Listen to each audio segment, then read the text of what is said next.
नमस्कार विद्यार्थी मित्रांनो, मी जगन्नाथ नागरगोजे माझ्या चॅनलवरती आपल्या सर्वांचं स्वागत करतो. विद्यार्थी मित्रांनो, आज आपण इयत्ता 12वीच्या इंग्रजीच्या पाठ्यपुस्तकातील 1.2 म्हणजे दुसरा टॉपिक ऑन सेइंग प्लीज हे अभ्यासणार आहोत. या पाठाचे लेखक आहेत अल्फ्रेड जॉर्ज गार्डिनर. चला तर मग या पाठाचे लेखक यांचा थोडक्यामध्ये आपण परिचय करून घेऊया. अल्फ्रेड जॉर्ज गार्डिनर यांचा जन्म एक्सेस प्रांतामधील चेम्सफोर्ट या ठिकाणी 1865 रोजी झाला होता. त्यांनी त्यांचं साहित्याचं करिअर एक पत्रकार म्हणून सुरुवात केलेलं होतं त्यांच्या वयाच्या 37व्या वर्षी. त्यानंतर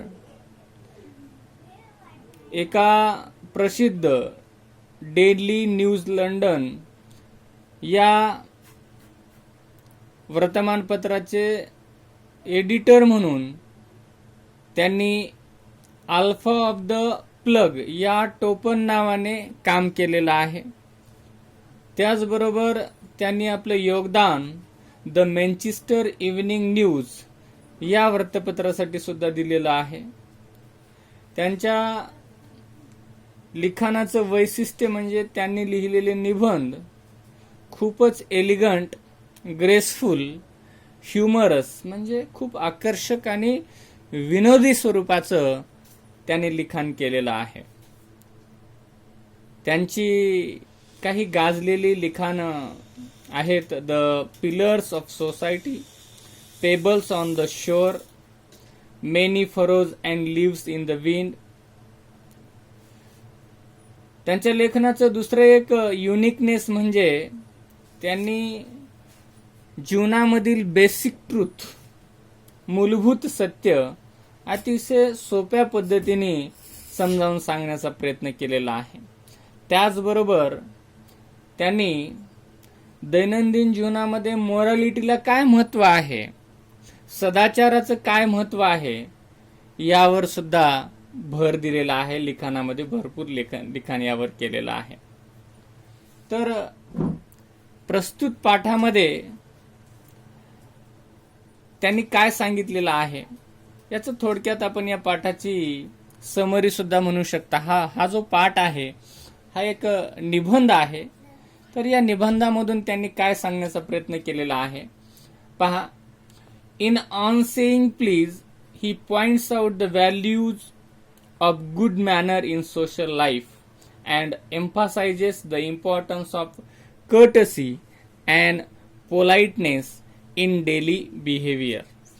तर या निबंधामधून चांगल्या वर्तनाचं आपल्या सामाजिक जीवनामध्ये काय महत्त्व आहे यावर त्यांनी जोर दिलेला आहे. त्याचबरोबर सभ्यता, सदाचार आणि नम्रता या गुणांचं आपल्या दैनंदिन वर्तनामध्ये कशा पद्धतीनं महत्त्व आहे यावर सुद्धा त्यांनी जोर दिलेला आहे. त्याचबरोबर he shows how polite speech and manner sweeten the atmosphere around and how discourtesy and ill manner spoil or pollute it. म्हणजेच काय, या निबंधाच्या माध्यमातून विविध उदाहरणांच्या साहाय्याने कशा पद्धतीनं पोलाइट स्पीच म्हणजे काय, नम्रपणे केलेलं भाषण, नम्रपणे बोलणं, तर यामुळं कशा पद्धतीनं आजूबाजूच्या वातावरणामध्ये गोडवा निर्माण होतो. आणि जर आपण एखाद्याशी डिस्कर्टसीनं वागलो, इल मॅनरनं वागलो, असभ्यपणानं वागलो, तर कशा पद्धतीनं सभोवतालचं वातावरण हे दूषित होतं, हे विविध उदाहरणांच्या साहाय्याने अल्फ्रेड जॉर्ज गार्डिनर यांनी या निबंधाच्या माध्यमातून सांगण्याचा प्रयत्न केलेला आहे. म्हणजे थोडक्यामध्ये या निबंधातून काय सांगितलेलं आहे की soft skill plays very important role in one's social life. म्हणजे सॉफ्ट स्किलचं आपल्या सामाजिक जीवनामध्ये, दैनंदिन जीवनामध्ये कशा पद्धतीनं महत्व आहे हे विविध उदाहरणाच्या साह्याने पटवून देण्याचा प्रयत्न लेखकांनी केलेला आहे. चला तर मग आपण हा निबंध अभ्यासू. मी रीड करतोय. अतिशय साध्या आणि सोप्या मराठी आणि इंग्रजी दोन्ही भाषेमध्ये मी एक्सप्लेनेशन करणार आहे विद्यार्थी मित्रांनो. तर पहा. The young liftman in a city office who threw a passenger out of his lift the other morning and was fined for the offense was undoubtedly in the wrong. तर उदाहरणानंच सुरुवात केलेली आहे. पहा, एक तरुण लिफ्टमॅन एका शहराच्या ऑफिसमध्ये असतो आणि एके दिवशी त्या लिफ्टमध्ये एक पॅसेंजर, एक प्रवासी येतो आणि त्या प्रवाशाला तो लिफ्टमॅन काय करतो, लिफ्टच्या बाहेर फेकून देतो. त्याच्या या असभ्य वर्तनाला, त्याच्या या वागण्याला काय लागतो, दंड लागतो, फाईन लागतो. आणि निसंशयपणे ते बरोबर आहे की लिफ्टमॅन त्याला फेकून दिल्यामुळे लिफ्टमॅननं त्याला दंड आकारण्यात येतो. हे कशामुळे घडतं पहा. It was a question of please. हे सगळं एका प्लीज या छोट्याशा शब्दामुळं घडलेलं असतं. कशा पद्धतीनं पहा. The complainant entering the lift sed top. Complainant म्हणजे तो तक्रारदार, म्हणजे तो पॅसेंजर लिफ्ट मध्ये प्रवेश करतो आणि प्रवेश केल्याबरोबर तो म्हणतो की टॉप, म्हणजे मला टॉपला जायचं आहे. The liftman demanded top please. परंतु तो लिफ्टमॅन काय म्हणतो, तुम्ही टॉप म्हणण्यापेक्षा तुम्ही काय म्हटलं पाहिजे, थोडंसं आदरानं प्लीज हा शब्द तिथं ऍड केला पाहिजे.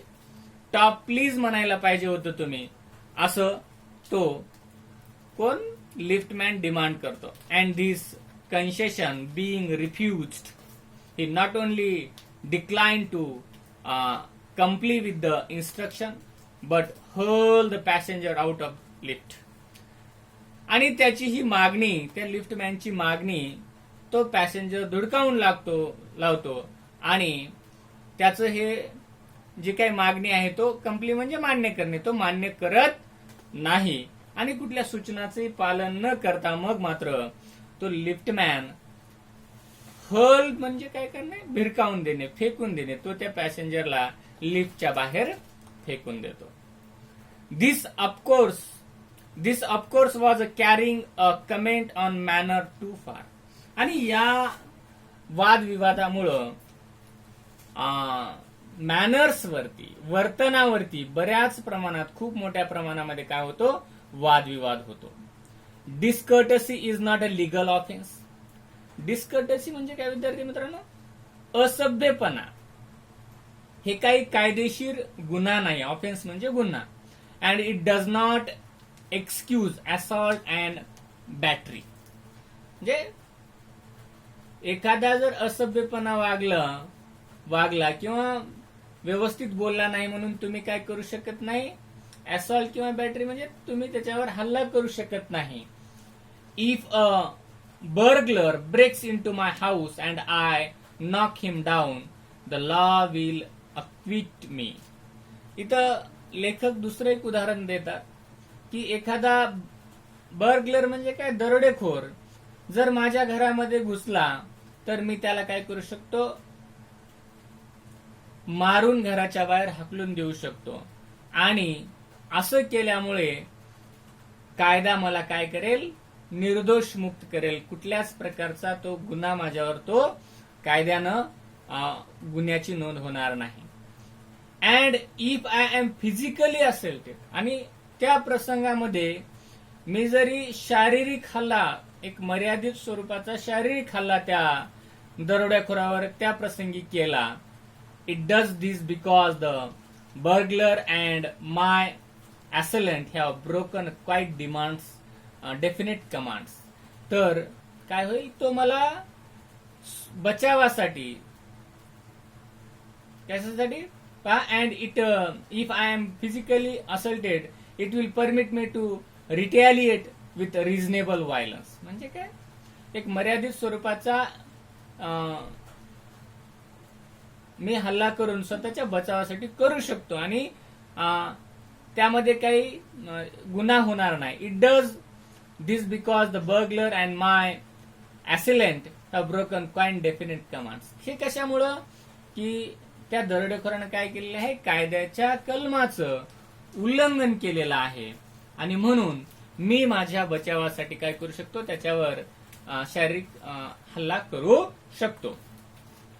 But no legal system could attempt to legislate against bad manner. आता हे ते हल्ला कायद्याच्या ह्याच्यामध्ये होता, परंतु एखाद्यानं मला वाईट बोललं, माझा अपमान केला, माझ्याशी दुर्वर्तन केलं, वाईट वर्तन केलं, म्हणून कुठलाही कायदा काय करू शकत नाही, नियम तयार करू शकत नाही, म्हणजे बॅड मॅनरच्या विरोधात. Or could sanction the use of violence against something which it does not itself recognise as a legally punishable offence. त्यामुळं अपमान केला आहे म्हणून एखाद्याला शिक्षा झाली पाहिजे अशी कायद्यामध्ये कुठलीही तरतूद नाही किंवा असं कलम आणलं जाऊ शकत नाही. And our sympathy with the lift man we must admit that the law is reasonable.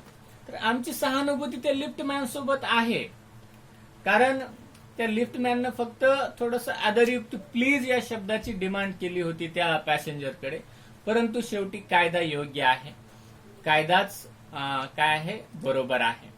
It would never do if we were at liberty to box people's ear because we did not like their behavior or the tone of the voices or the scowl on their faces.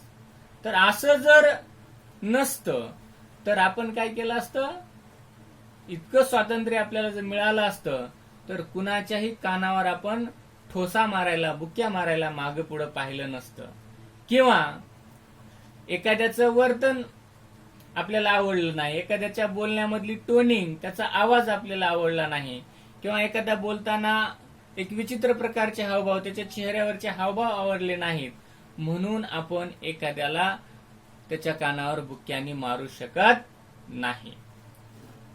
आणि असं जर कायद्यानं परवानगी असती तर काय झालं असतं, our fist would never be idle and the gutters of the city would run with blood all day.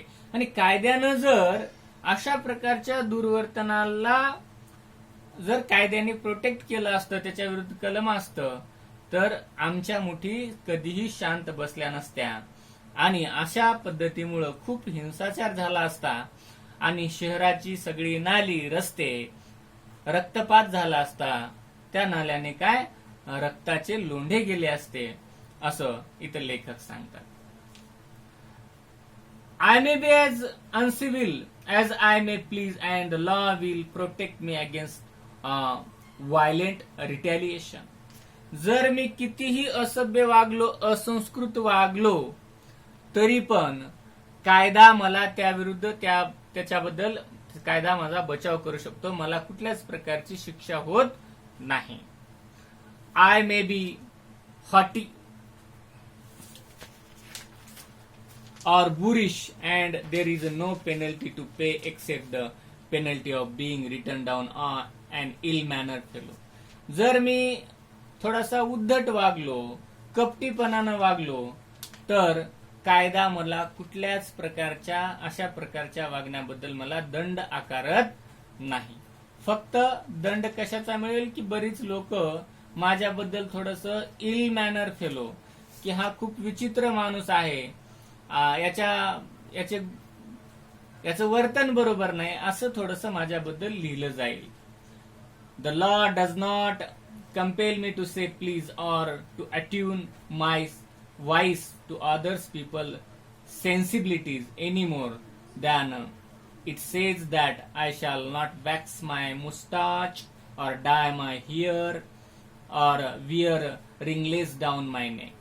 तर पहा इथं काय सांगितलेलं आहे की कुठलाच कायदा मला अशी सक्ती करू शकत नाही की मी प्लीज म्हटलं पाहिजे किंवा लोकांच्या भावना समजून मी माझं वर्तन केलं पाहिजे किंवा मी माझ्या पूर्ण मिशा काढल्या नाही पाहिजे किंवा माझे केस नेहमी डाय केले पाहिजे किंवा केस खांद्यावर मोकळे सोडले नाही पाहिजे. हे अशा पद्धतीचं लोकांच्या भावना समजून मी माझं वर्तन करू शकत नाही. It does not recognise the laceration of our feelings as a case of compensation. म्हणजे एखाद्याच्या भावना दुखावल्या म्हणून आपण काही नुकसान भरपाई द्यावी अशी कायद्यामध्ये तरतूद नाहीये. There is no allowance for moral and intellectual damages in these matters. तर याबद्दल कुठल्याच प्रकारची अलाउन्स म्हणजे नुकसान भरपाई, मॉरल आणि इंटेलेक्च्युअल म्हणजे नैतिक आणि बौद्धिक नुकसान झालं म्हणून कुठल्याच पद्धतीचं काय ते नुकसान होऊ शकत नाही किंवा त्याचं कुठल्याच पद्धतीची नुकसान भरपाई दिली जाऊ शकत नाहीत अशा केसमध्ये. This does not mean that the damages are negligible. याचा अर्थ असा नाहीये की झालेलं नुकसान हे कमी नाहीये.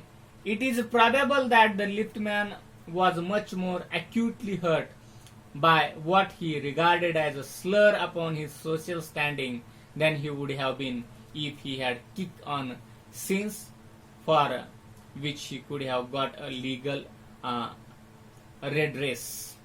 तर इथं काय म्हटलेलं आहे विद्यार्थी मित्रांनो, तर पहा की कदाचित तो जो लिफ्टमॅन आहे तो थोडासा अपमानित झाला असेल, त्याचा सोशल स्टँडिंग काय झाला असावा, हर्ट झाला असावा, त्याला असं वाटलं असं की आपला स्वाभिमान दुखावला गेलेला आहे की त्या पॅसेंजरनं प्लीज आपल्याला म्हटलं नाही.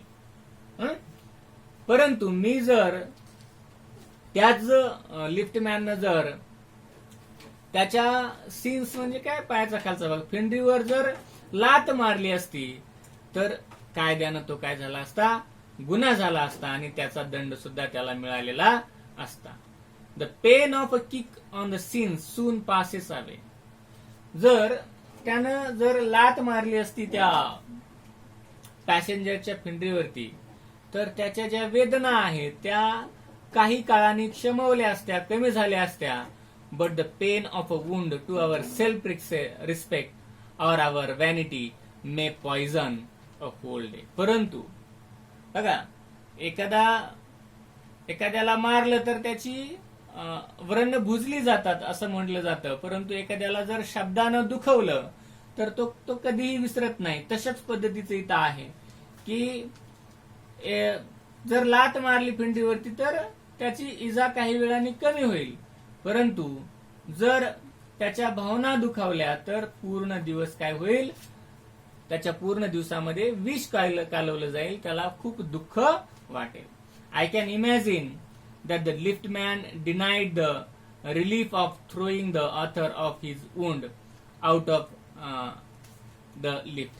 मी कल्पना करू शकतो, जाणून घेऊ शकतो की असं त्या लिफ्टमॅननं काय केलं असेल. Brooding over the insult by the hour and visiting his wife in the evening as the only way of restoring his equilibrium. कशा पद्धतीनं की कशा पद्धतीनं एखादा जर आपल्याशी व्यवस्थितपणे बोलला नाही, असभ्य वागला तर त्याचा परिणाम दुसऱ्या पुढे भेटणाऱ्या व्यक्तीवरती होतो आणि अशा पद्धतीची एक चेन तयार होती. हे या उदाहरणातून सांगितलेलं आहे की जर तो लिफ्टमॅन घरी गेला आणि त्याच्या बायकोला तो भेटला तर तो त्या पॅसेंजरचा वरचा राग त्याने काय काढला असता, इक्विलिब्रियम म्हणजे समतोल आणण्यासाठी त्यानं त्याच्या बायकोला घरी जाऊन तो राग तशा पद्धतीचं तो अपमानित तो त्याच्या बायकोसोबत सुद्धा बोलला असता. For there are few things more catching than the bad temper and bad manners. पहा, या बॅड टेम्पर विचित्र वाईट राग किंवा चुकीचं वर्तन त्याच्यापेक्षा सुद्धा काही दुसऱ्या सुद्धा गोष्टी आहेत त्यासाठी एक दुसरं एक उदाहरण दिलेलं आहे लेखकाने इथं. When sir Anthony Absolute bullied captain Absolute, the latter went out and bullied his man Fag, whereupon Frank went out downstairs and kicked the page boy. बघा, एका नाटकातल्या उदाहरण दिलेलं आहे. Sir Anthony absolute page boy. This assuming incident is described in Act number 3, Scene number 1, The Rivals, 1775, a comedy by Siddon. Sir Anthony is Captain Jack Absolute's father and Fag is the son of servant. तर त्या नाटकामधलं हे उदाहरण दिलेलं आहे, एका दृश्यातलं उदाहरण दिलेलं आहे की Wien sir Anthony absolute bullied captain absolute. जेव्हा बुलीड म्हणजे काय करणे, छळ करणे, त्रास देणे. अँथनी ऍब्सोल्यूटने कॅप्टन ऍब्सोल्यूटला छळ केला आणि याचा परिणाम कॅप्टन ऍब्सोल्यूटच्या वर्तनावर काय झाला, the latter went out and bullied his man. त्यानं त्याच्या दुसऱ्या माणसाला, म्हणजे दुसऱ्या त्याच्या जवळच्या माणसाला त्यानं त्याचा जाऊन छळ केला, ज्याचं नाव फॅग होतं. Whereupon Fag went to downstair and kick the page boy. मग तो कॅप्टन त्याला तसं बोलला म्हणून तो फॅग रागाच्या भरात खाली गेला आणि त्यानं पेज बॉयला लात मारली. म्हणजे एखाद्या व्यक्तीनं आपल्यासोबत जर असभ्य वर्तन केलं, त्यानं जर आपला अपमान केला, तर त्याचा परिणाम आपल्या वर्तनावर होतो आणि आपण ज्याच्या ज्याच्या संपर्कात येतो त्याच्यावर सुद्धा त्याचा नकळतपणे परिणाम होत असतो. Probably the man who said top to the lift man was really only getting back on his employer who had not said good morning to him. हे का झालं असेल, ज्या पॅसेंजरनं त्या लिफ्टमॅनला टॉप म्हणलं, तर तो काय असेल, त्याला त्याच्याच ऑफिस मधल्या एका नोकरानं काय म्हणलं नसेल, गुड मॉर्निंग म्हणलं नसेल. त्यामुळं तो थोडासा रागावला असेल आणि to the liftman was really only getting back on his employer who had not said good morning to him because himself had been henpecked at breakfast by his wife. आणि तो त्या ह्याच्यासोबत कसा का वागला असेल, कारण त्याच्या पत्नीचं ब्रेकफास्ट करताना त्यानं भरपूर बोलणं ऐकलं असेल, त्याच्या पत्नीसोबत त्याचा वाद झाला असेल. To whom the cook had been insolent because the housemaid had answered her back. आणि ती पत्नी त्याला तसं का बोलली असेल, कारण हाऊसमेड जे आहे त्या हाऊसमेडनं तिच्यासोबत रूढपणे बोलला असेल आणि तिला उलट बोलला असेल. वी